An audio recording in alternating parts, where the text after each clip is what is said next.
Alright, hello people, I'm the dude and this is my rant review for the movie The Wrath of Vajra, which is a foreign martial arts movie. I didn't like it. That's the short version, I really didn't like it. I wanted to like it, because it had kind of a cool premise and it looked really nice. You know, the backdrops and everything looked really nice. The musical score was good. It made sense, you know, where they put which song and all that stuff and it all sounded good. But, I don't know. The long version with the spoilers, the characters were really bad for the most part. There's one character in this entire movie that I liked, one, and I'll bring him up later when I get to the very few redeeming qualities of this movie, but they were all boring for the most part. The general, his daughter, 28, 29, the lieutenants, or whatever, the army guys, the gravedigger, who could have been a much more interesting character. He's basically just there to take off to take the military guys off later on when they're not really dead or whatever. That's his sole purpose. He's pointless. I don't know. I mean, there's no real memorable characters here except for one, which is too bad. But worse than that, there's no memorable fight scenes here. Even the one character that I did like, his fight scene wasn't particularly memorable or amazing either. But it's all really uninteresting. I mean, you watch like Ong Bak and you see him doing crazy stuff that you've never seen before, right? Like knocking out elephants and shit. I mean, stuff like that. That's what a martial arts movie needs to strive for. Something new, something exciting, something... You can't just have the same old punching and kicking in every single martial arts movie and expect it to be interesting, because it's not going to be. This is that type of movie. It's all stuff I've seen before. No really cool, crazy, whacked out moves. No, insane acrobatics. Nothing. And worse than that, there was only 3 real fight scenes in the entire movie. The rest of them were, here's a bunch of guys getting their ass kicked. You know, it's completely one-sided. Or it's massive amounts of dialogue that I don't care about. The general's a bad guy. Okay, I got that the first scene that he showed up in the movie. I didn't need 5 more telling me how he's still a bad guy. Oh, he's still a bad guy. He's still doing bad things. He's doing more bad things. I don't care. I get it. He's the bad guy. I mean, you see all of his motivation in that very first scene. He wants to bring the death cult back. Okay, I get that. I didn't need all that other exposition. It was pointless. His daughter, her character was completely pointless.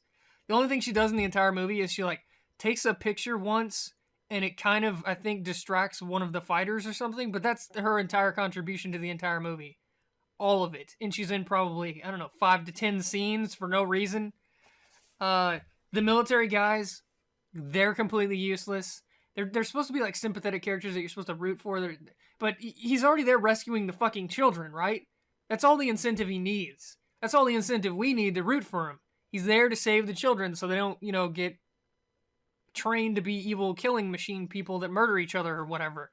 That's all we needed. You didn't need the soldiers. You didn't need the guy with the stupid pocket watch and his picture of his son and the war and all that crap. You didn't need any of that.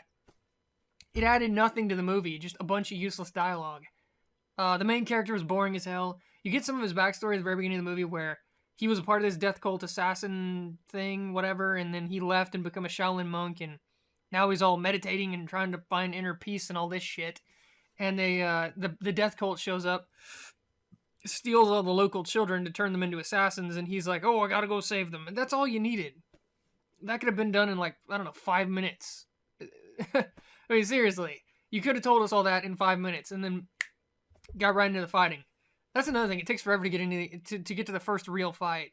You have to have the hero's introduction. You have to have the bad guy's introduction. You have to see the general and meet him. You have to talk to the military guys. They have to show up, and they all talk, and they get their crappy fight scenes where they basically just get their asses kicked. All of this stuff has to happen before you see the first real fight scene of the movie where the hero actually fights someone. It takes forever. It takes forever to get to that point. And it's not even really a good fight scene. He's fighting this big mountain of a guy, but he just manhandles him. It's completely one-sided. I don't even know if the bad guy lands a single shot on him. It's a really long fight, but he just literally dominates him the entire fight. He's just kicking the crap out of him. So, really boring. Like I said, the only real redeeming quality of the entire movie was one character. He's the crazy monkey. His name's the crazy monkey. And he's got the coolest name. He's got the coolest, character. He's interesting. He's fun to watch. Let's put it that way.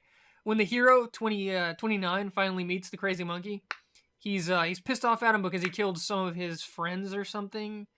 Apparently some of the military guys, 29, knew them when he was a kid, or I don't know, whatever. It doesn't matter. He's mad at the crazy monkey. That's all you need to know.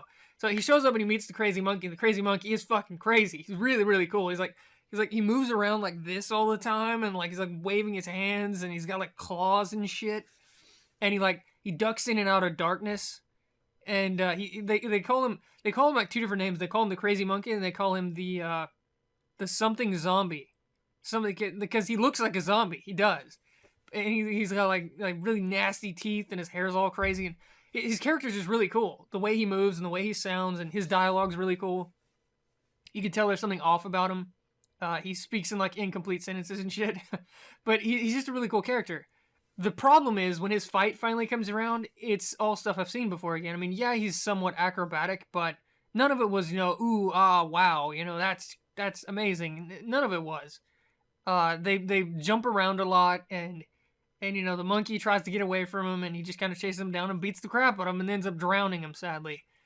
The monkey should have had better choreography. He was a really cool character, and he deserved a better fight scene, to be honest. And then spin on, you get a whole bunch more dialogue with the general and his daughter, and 28 and 29, they talk all the damn time throughout this movie, and basically all it is, I'm a good guy, I'm a bad guy, we don't agree. Let's fight somewhere, way at the end of the movie, possibly, after we've had, 10 different sit-down sessions talking about the same shit over and over again. It's pointless. It literally is fluff, padding, completely pointless.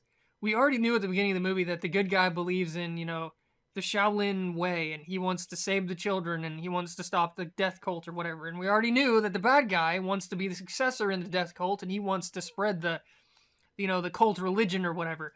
We already knew all that at the very beginning of the movie. We don't need them to keep bringing it back up in their stupid little meetings every time they have a little chit-chat. It's pointless. But yeah, a whole bunch more of that, and then you spin on to the very end of the movie, and 28 and 29 finally face off. They never so much as throw a punch until the very last fight scene in the entire movie. And they're the protagonist and the antagonist, right? And they finally have their face off, and it's kind of meh. It's probably the best fight scene in the movie, but that's not saying much. It's okay. They're both badasses. Apparently the best that this cult could ever produce. And they're both really tough, and they're throwing, and even when they connect, it doesn't even look like they're hurting each other. And then out of nowhere, the bad guy, 28, lands a really good shot somehow. It doesn't look any more special than any of the other, blows that he's thrown at this point, but somehow it is, and it knocks 29 down. And then he gets really, really mad, and then he just beats him up and wins. I kid you not. It's the hero comeback. The trope that's in so many martial arts movies where the hero's getting his ass handed to him, and he has no right at all to win the fight. He should lose by all rights. And then out of nowhere, he just makes this miracle comeback and wins. It's like that. Where 28 somehow gets the advantage and knocks him down and beats the crap out of him. And then out of nowhere, 29 just like, oh, I'm the good guy. I win. You know what I mean? Just like out of nowhere. And that's it. That's the end of the movie. The general really doesn't come back. His character's completely pointless throughout the entire movie. He's completely pointless. I mean, maybe at the very beginning, you could have shown him as, he's the leader of the cult and he's the one that trained them and okay, blah, blah. For the rest of the movie, his character had no point at all. And like I said, you see like 5 to 10 scenes with him and they're all pointless. The woman, the daughter or whatever, like I said, her character's all over the place in this movie and again, pointless. She serves no purpose. At the end of the movie, 29 he scoops up the children and takes them back and yay, good guy wins. That's it. I mean, all the wasted character development goes nowhere. Nowhere. It's pointless. So that's what this movie is. This movie, in every facet, is pointless. I mean, even the fight scenes, there was only one that was half decent. It was the very end one. And it wasn't really that good. I mean, pick any Bruce Lee fight in any movie he's ever been in, and it's better than this. Even his worst is better than the best scene in this entire movie. Jackie Chan's worst fight scene in any movie was better than the best fight scene in this movie. I know they're big names or whatever, but I mean, they weren't that good. They weren't that interesting. They weren't memorable. I won't remember them tomorrow. You know what I mean? The movie felt really, really long and drawn out, and most of the characters were really uninteresting. Like I said, the Crazy Monkey deserved a better movie. He did. Whoever his actor was, he deserved a better movie because he's the only one that made a decent character out of this entire movie. Or at the very least, they should have made him the villain instead of that boring ass, muscle-bound guy, 28 or whatever. His character was so uninteresting. He's just like, ooh, I'm a bad guy. I'm gonna do bad things. See if you can stop me. Mwahaha, that's it. He was as one-dimensional as it gets. At least Crazy Monkey had the whole zombie craziness thing going for him. He was unpredictable. You didn't know what he was gonna do. But yeah. Anyways, The Wrath of Vajra Rant review. I don't recommend it at all. If anything, just look up like the Crazy Monkey on YouTube, and you'll see the only good part of this entire movie.